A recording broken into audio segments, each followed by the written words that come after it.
Hello दोस्तों, तो मेरा नाम है हेतवी और आज मैं स्वामी विवेकानंद के टॉपिक पर कुछ लाइन्स कहने वाली हूँ और वो भी मातृभाषा में। तो चलिए शुरू करते हैं।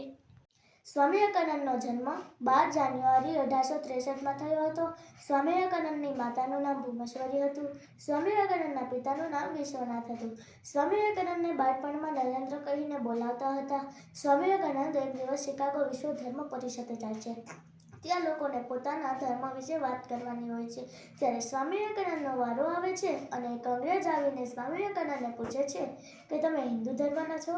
ત્યારે સ્વામી વિવેકાનંદ કહે છે કે હા, હું હિન્દુ ધર્મનો છું। ત્યારે અંગ્રેજી સ્વામી વિવેકાનંદને પૂછે છે કે તમારા ધર્મગ્રંથનું પુસ્તક એટલું ખરાબ છે કે તે બધા જ ધર્મગ્રંથના પુસ્તકોની નીચે છે। ત્યારે સ્વામી વિવેકાનંદ એક નાનો એવો સરસ જવાબ આપે છે કે ના, અમારા ધર્મગ્રંથનું પુસ્તક એટલે કે શ્રીમદ ભગવદ્ ગીતા ખરાબ નથી। જો હું આ શ્રીમદ ભગવદ્ ગીતાનું પુસ્તક હટાવી લઈશ ને તો તમારા બધા જ ધર્મગ્રંથના પુસ્તકો નીચે પડી જશે।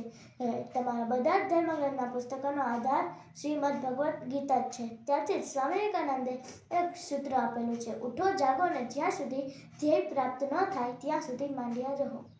आपको ये वीडियो कैसा लगा कमेंट में ज़रूर बताएं और लाइक शेयर और कमेंट ज़रूर करें।